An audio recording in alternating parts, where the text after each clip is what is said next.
Good morning. Yeah. Got a new preacher this morning. Shorter hair. Yep. All right. Well, glad to be back. We had a great trip. We're going to jump right into Joshua 13 this morning. The last time we were together, we looked at the commission that God gives to Joshua at the beginning of Joshua 13. All right, so at the opening of the book, we get this commission where Joshua is going to go in and conquer the promised land.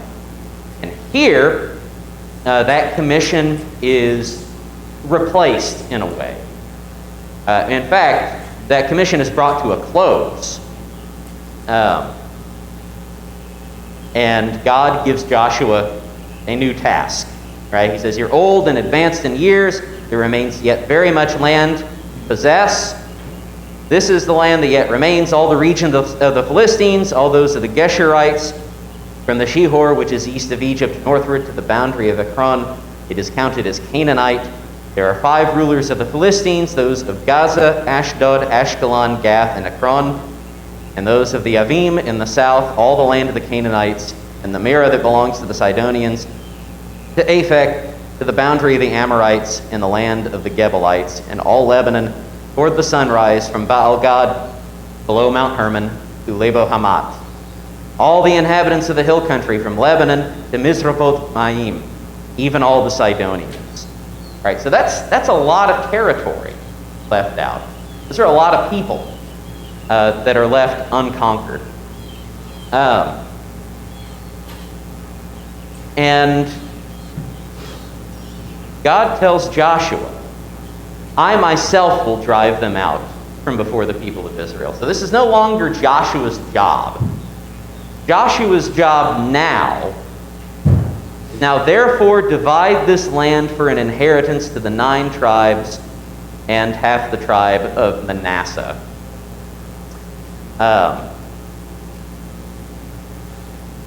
While I'm thinking about it, I just uploaded a map of the territory that Israel has conquered up to this point.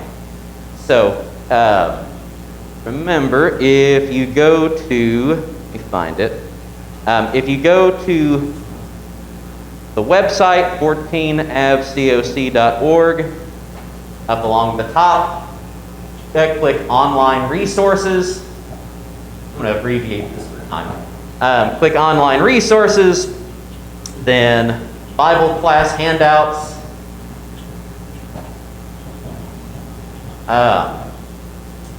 There should be now, actually let me refresh this and make sure that it's there. There should be now, yes, a file. It's currently named Land Conquered. It shows a map of the area of Israel that is occupied by Israel at this point in history. And you'll see there's a lot of Israeli land, of Israelite land, that has not been conquered yet. God says to Joshua, "I'll take care of this myself later on. Your job now is to divide the land for an inheritance."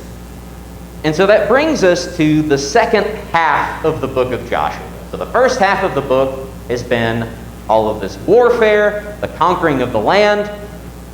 The second half is going to be where Israel actually takes possession of the land as an inheritance. And so before we enter into dividing the inheritance, I want us to spend a little bit of time connecting these two halves of the book together. Because the Hebrew word for inherit means to possess. All right, in fact, we've seen it already.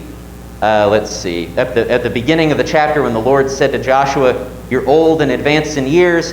There remains yet very much land to possess." It's the same word there for inherit.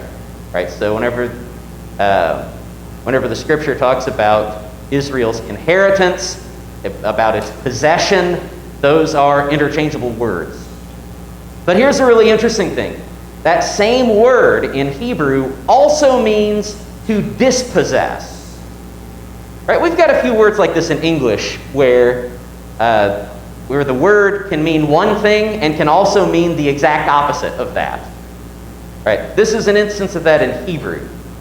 It can mean to possess and to dispossess.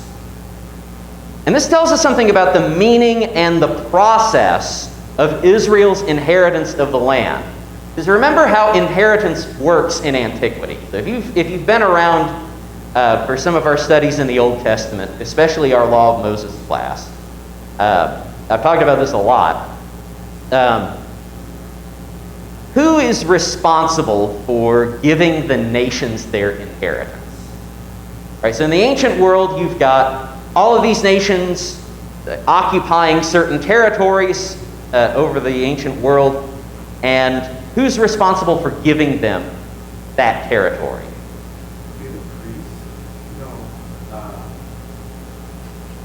I mean, you're kind of close there. Close, but I can't remember the word.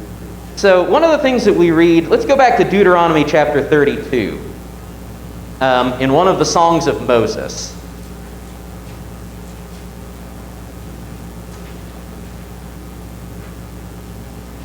We're not going to read the whole song. It's really long.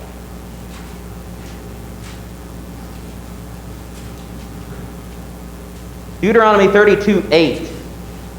When the Most High gave the nations their inheritance, when he divided mankind, he fixed the borders of the peoples according to the number of the sons of God. All right, so at least it's Israel's understanding, it's Moses' understanding, that who gives the nations their inheritance? God does. All right, why do the Canaanites get to live in Canaan? Because God gave them Canaan. Right now, again, remember how inheritance works in antiquity. What happens to your land when you die? Yeah, it goes to your sons. Or if you don't have any sons, it can go to your daughters. Right? Your sons inherit it. Your oldest son gets a double portion of the inheritance, but it's passed down from father to son. How long does that go on? How many generations does that go? Yeah, it's indefinite. There's not like a cap on that. Like, hey, you get this for 10 generations, and then it's kind of up in the air and it doesn't really matter. This is something that's meant as a perpetual inheritance. It's something that we read in the law, for example, pertaining to the year of Jubilee.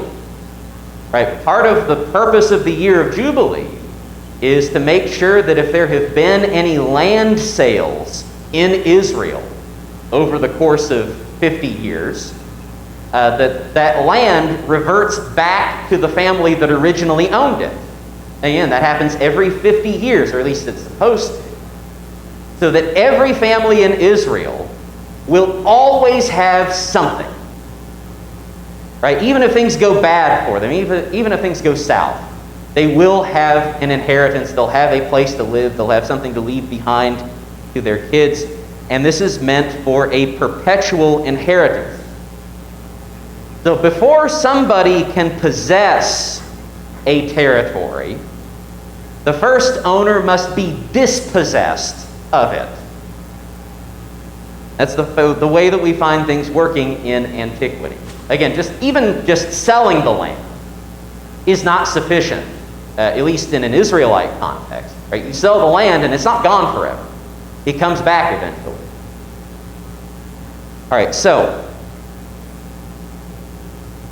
up to this point in Joshua, before this point in Joshua, who were the rightful owners and inheritors of the land of Canaan?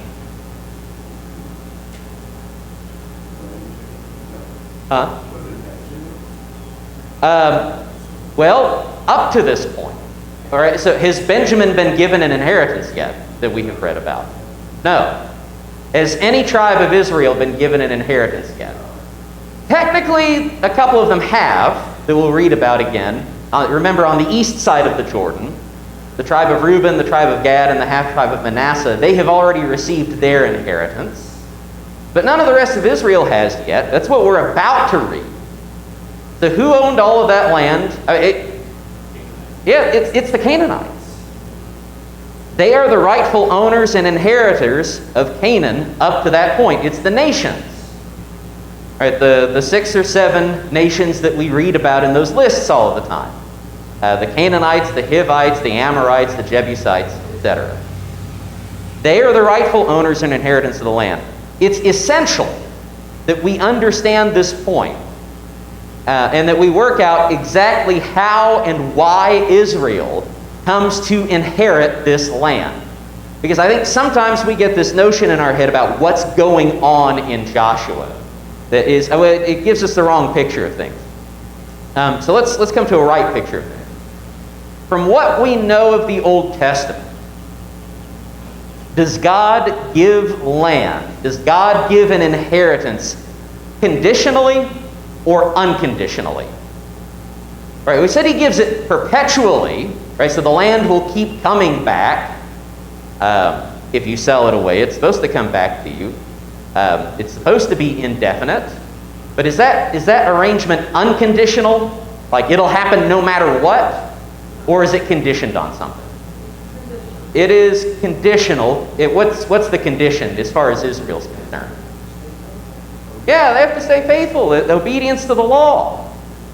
In fact, a big chunk of the story of the Old Testament is how Israel is just continually not faithful to God, disobedient to the law, and ultimately God dispossesses them from this promised land. All right, the promise is not unconditional. It's always conditional. We've read many, many warnings in the law of Moses that ultimately if they disobey the law, God will eject them from the land. All right, we'll pick up a quick example of this. Leviticus 26.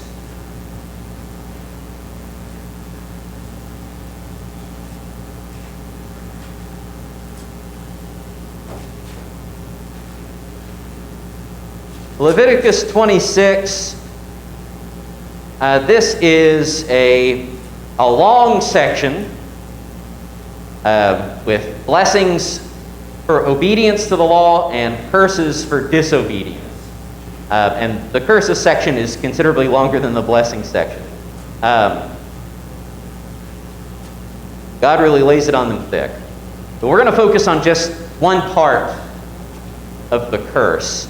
Verses 32 and 33. All right, so this is, just to lay the ground for this, God's telling them this, that if you don't listen to me, if you walk contrary to me, if you disobey the law, go after other gods, right, I myself will devastate the land so that your enemies who settle in it shall be appalled at it.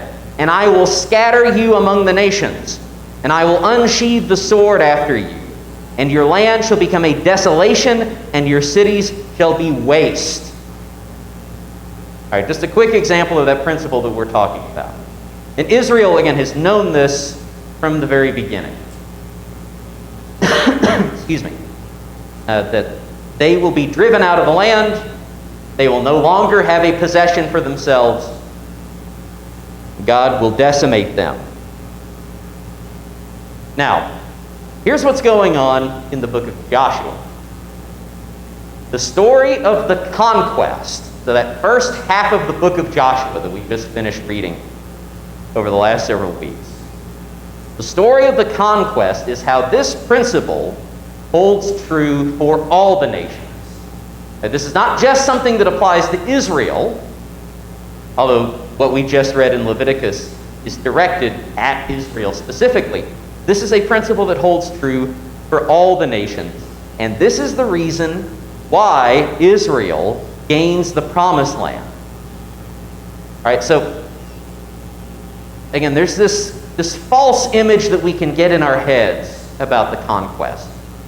The conquest is not the story of how God arbitrarily stole the other nation's homes to give it to his favorite pet nation.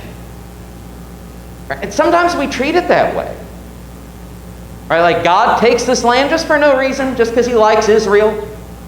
And if you happen to get booted out of your land because you're not Israelite, well, too bad, so sad.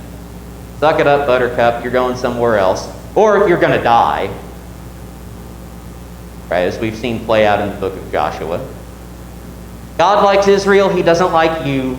So just lay down, you just dig yourself a hole and get in it, because you're in the grave already. That's not the story of what's going on in Joshua. He's not just arbitrarily taking the Canaanites' land because they're not Israelite.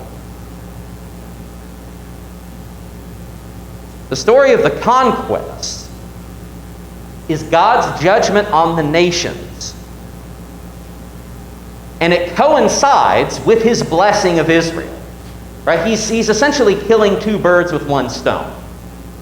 He is giving Israel the land that he has promised them, and he is judging the nations who have been in that land historically. And this is something that has been kind of teed up for us for a long time. Right, go all the way back to Genesis chapter 15. And we see this being teed up. Genesis 15 is the Lord is talking to Abram. Again, this is so early on that his name hasn't even been changed to Abraham.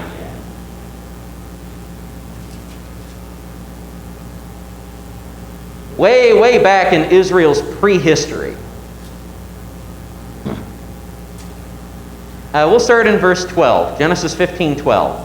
As the sun was going down, a deep sleep fell on Abram, and behold, dreadful and great darkness fell upon him. Then the Lord said to Abram, know for certain that your offspring will be sojourners in a land that is not theirs, and will be servants there, and there will be afflicted for 400 years. All right, so of course, what event is he talking about in Israel's history? Yeah, he's talking about their enslavement in Egypt. Right, they are going to be slaves in Egypt for 400 years. But I will bring judgment on the nation that they serve. So he's going to bring judgment on Egypt. And afterward they shall come out with great possessions. As for you, you shall go to your fathers in peace. You shall be buried in a good old age. And they shall come back here in the 4th generation. For, here's the important part for us, the iniquity of the Amorites is not yet complete. Right, meaning that this whole process that we read about with Israel in the Old Testament, where Israel is faithless, they don't listen to God, they ignore him, they disobey the law, and God is patient with them, and he's constantly saving their rear ends, pulling them out of the fire, despite the fact that they are not changed in any way, they're not penitent. And God spends centuries doing that with them. What we just learned here is that God goes through that exact same process with the other nations as well. Right? It's not, Israel doesn't get all of this time just because they're God's favorite. What we learn here is that God kind of treats all of the nations this way. He is really lenient with them. He gives them a long time to repent. All right, here we're talking about the 400 years of the captivity plus the amount of time leading up to that. All right, from the time that God is speaking to Abram here. He is giving them all of this time to turn from their ways, and ultimately they don't. And so what we're reading in Joshua is when the bill finally comes due for the nations. And this is what ties the two halves of the book of Joshua together. Joshua, the book of Joshua, is the story of God dispossessing the nations and giving Israel a possession. All right, and remember, those two words, dispossess and possess, are two forms of the same word in Hebrew. And that's what ties all of this together. There's a two-part process going on in the book of Joshua. It is not just God arbitrarily kicking people out of the land to give the land to his favorite pet nation. All right, so any questions or comments about that before we continue into the text of Joshua 13? Solomon? Parallel there to like how the Gentiles there get grafted in, and Paul's response to the angry Jews, like, well, why does God find fault with me and stuff like that? Yeah, there's, again, you do find that same thing playing out in physical Israel. Right, so that ultimately, and we know that these promises were ultimately meant for Israel in a spiritual sense, so that God's promises extend out, again, not just to sons of Israel, but to everybody. Right, they're open to everybody. But this same kind of warning, the same kind of threat continues to extend to us in a spiritual sense today. And we can find some parallels to this all the way forward in the book of Revelation when the Lord is speaking to the 7 churches of Asia, and one of the warnings he gives them, remember that we have this image presented where the 7 churches are represented by these 7 lampstands. Like lampstands that you would see in the temple or in the tabernacle, like the menorah. And one of the warnings that Jesus gives to the churches is, hey, if you don't straighten up, I'm going to remove your lampstand. Right? It's exactly the same kind of message that he was giving to the nations, that he was giving to Israel, extended to us today. Yeah, it's like in Romans 11, where it says, provided that you continue in his kindness. Yeah, it's. I think 11 is right. It's in 9 through 11. Yeah, that you continue in his kindness. So, good point. Wayne? Just an offhand sort of side comment here, as a little lesson per se. But if you had to go through the earth and find the prime land, as far as real estate goes, that little tiny spit of land right there would be in the top 5. And the reason for that is, you got to remember, there's a very, very major trade route going right straight through there. Yeah. And it connects not only Egypt on the one end, but all of Africa also. And on the other end, all of Asia and all of China, that's off of that. Yeah. Plus, you also have the ports that are there that go into places like Europe. Yeah, it is. Yeah. And this place is primo, right central in the very hub of all connected throughout the whole world. It is a major crossroads. And it is go ahead. the best place. If you want to get rich real quick, that's the place to be. Because everybody brings their goods and services right through there. And you get the benefit of all that. Yeah. That is the best place to be. Now, piggybacking off of that, if you look at that map that I've uploaded, one of the things that you will notice is that most of the best land in Israel has yet to be conquered. A lot of the most fertile land for agriculture has yet to be conquered. Right? You talked about ports. Israel doesn't have any of them at this point. They've not conquered any of it. There's a lot left to be done, and we will see, continuing forward, whether they actually do what they are supposed to, and take possession of the rest of this land. All right, let's see. I think we've got enough time to continue into Joshua chapter 13. And now that we've got a basis for what's going on here and why Israel gets this land. Go to Joshua 13, verse 8. All right, now, up to this point, actually, let's remember what God has just said in verse 7. He gives this new commission to Joshua. Now therefore divide this land for an inheritance to the 9 tribes and half the tribe of Manasseh. So wait a minute, there's 12 tribes in Israel. What's going on here? Why 9.5? And at this point, the text goes back and reminds us that the other 2.5 tribes have already received their inheritance. So let's start in verse 8.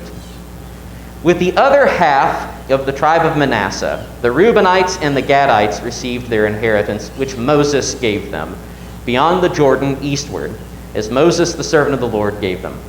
From Aurora, which is on the edge of the valley of the Arnon, and the city that is in the middle of the valley, and all the tableland of Medeba as far as Dibon, and all the cities of Sihon, king of the Amorites, who reigned in Heshbon, as far as the boundary of the Ammonites, and Gilead, and the region of the Geshurites and the Maacathites, and all Mount Hermon, and all Bashan to Selecah, and all the kingdom of Og in Bashan, who reigned in Ashtaroth and in Edrei.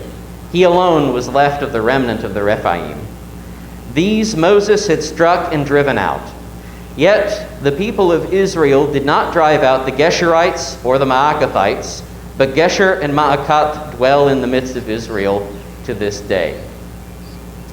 All right, so the inheritance section begins by talking about these odd tribes out. Reuben, Gad, the half tribe of Manasseh, and in just a moment we'll also see Levi lumped in with them. But this section here specifically is going to serve to remind Israel west of the Jordan of their common inheritance with everybody east of the Jordan. All right, we're going to see later on in the book why this is important, that Israel west of the Jordan be shown that connection to the east side of the Jordan. But this text also draws another connection between the work of Moses and the work of Joshua. Right? That's something that we have seen happen over the course of the book. The question is, is Joshua a fit successor for Moses? Is he going to be able to fill Moses' shoes? Joshua's just received this commission to divide out the inheritance to Israel. But before turning to that inheritance, it returns back to what Moses did, and it shows how Moses was faithful in that work that God has just given to Joshua. That Moses gave an inheritance to the tribe of Reuben, the tribe of Gad, and half the tribe of Manasseh on the east side of the Jordan. And so the force of this, again, is to connect Joshua's work to Moses's. We're going to see how Joshua ultimately is faithful in discharging that duty, just as Moses was. The little bit of text that we have just read is it's a summary of basically what's happening over the rest of the chapter. So we have got, in fact, let's go ahead and lay out, there's this structure to chapter 13, assuming I can find a marker that's not dry. Okay, so we just started with a summary of what's going on. So you've got an inheritance given to Reuben, Gad, and half the tribe of Manasseh. And then it's going to turn its attention to the Levites, which we'll read about in just a second. Then we're going to see the inheritance given specifically. So we're going to get a passage about Reuben, a passage about Gad, a passage about the half-tribe of Manasseh. Then it is going to swing back around to another summary and another, it would help if I could spell, summary, like a town in Alabama or something. Summary, Alabama.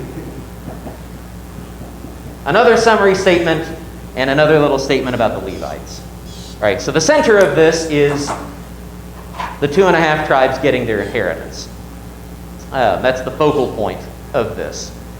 So we've got time. Let's go ahead and read on. Verse 14.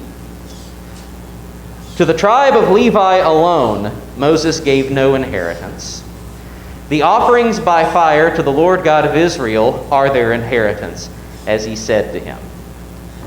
All right, so we get this really short little note reminding us, as we have already read in the law of Moses, that the tribe of Levi gets no land inheritance. Instead, what do they receive as their inheritance? Well, they do, although we don't read about that here yet. What they're given specifically, at least what we're reminded of specifically here in verse 14, is not just God himself, but specifically, what, Rena? I mean, the blessings of the priesthood, specifically the sacrifices. Right? Because remember, under the law, a sacrifice is, well, what happens to most of a sacrifice? Does it get burnt up? It gets eaten. Right? There are whole burnt offerings, right, where the entire sacrifice gets burnt up, and it's like the whole animal, from a human perspective, the whole animal goes to waste, quote unquote. But most of the sacrifices are not that way. Most of them have a meal portion, and that meal portion goes to the Levites and goes to the priests specifically. All right, so they are always provided for. That's their inheritance. John? They're talking about Moses said the land east of the Jordan would have an inheritance, correct? Right. I've got to read where they actually do get some land or something. So they're not going to get a land inheritance at any point in Israel in the way that the other tribes do. We will find that the Levites get cities. Right? They're going to be given possession of specific cities that we'll read about later in the book of Joshua. There are some, if I remember correctly, there are some east of the Jordan.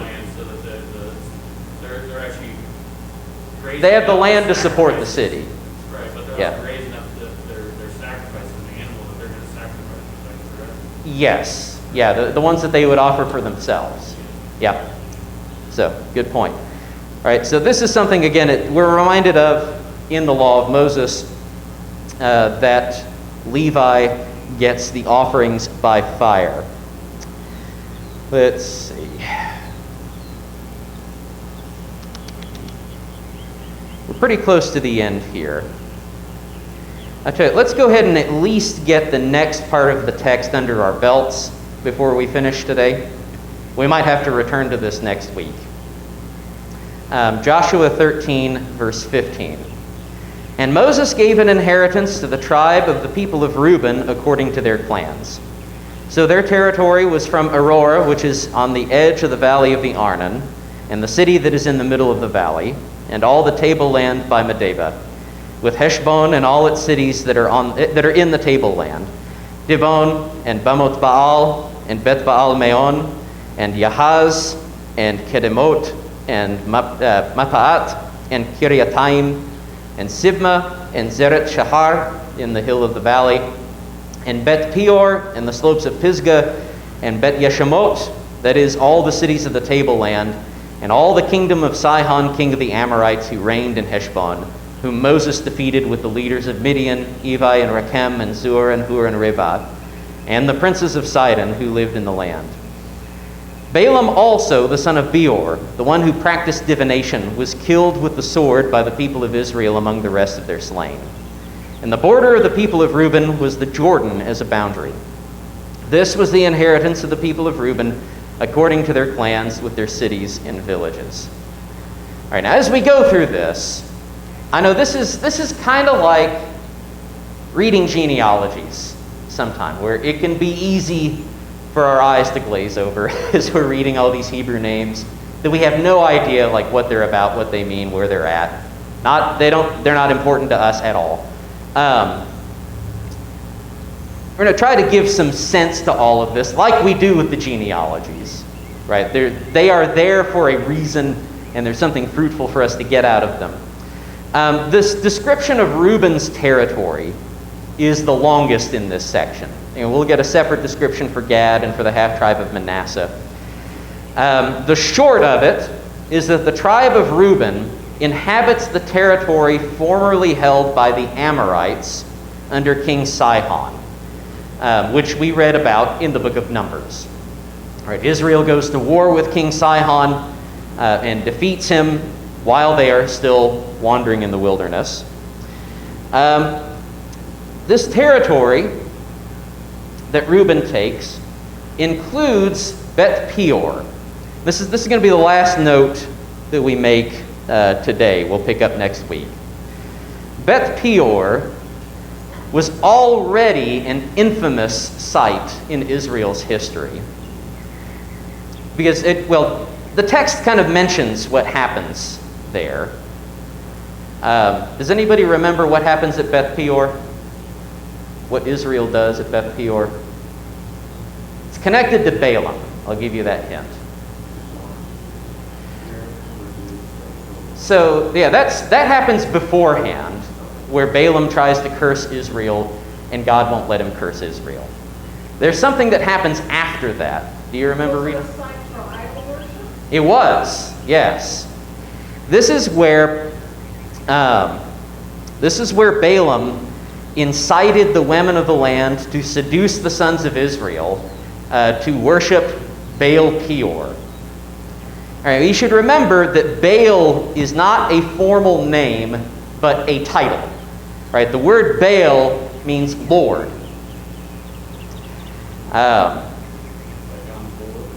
Yeah, so at some point in Israel's history, they probably would have referred to God as a Baal, because the meaning of the word was just Lord. And it's after the idolatry starts that they come to recognize, hey, wait a minute, we need to stop using this word Baal as a description of our God and reserve it just for these other gods. So what Israel does is they worship the Lord of Peor at the house of Peor. That's what Bet Peor means. Bet is the Hebrew word for house.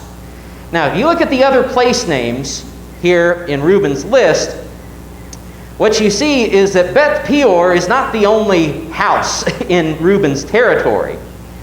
You've also got Bet Baal Meon, all right, the house of the Lord of Meon. All right, what does that imply to us? There's another pagan god belonging specifically to the city Meon. And what's probably going to happen? Israel's probably going to worship him at some point. You've got Bet Peor, you've got Bet Yeshemot, the house of Yeshemot. You have all of these places. Again, the text hinting at us that the seeds of Israel's future idolatry are being planted here. And we get this piles on top of the note that we got earlier in the text in verse 13. Yet the people of Israel did not drive out the Geshurites or the Maacathites, but Gesher and Maacat dwell in the midst of Israel to this day. That's going to be the kind of beat that we are going to hear constantly over the rest of the book of Joshua, and especially once we get into the book of Judges. All right, I've gone over long. I need to shut up. Thank you so much for your kind attention and your questions and comments this morning, and we'll pick this up next week.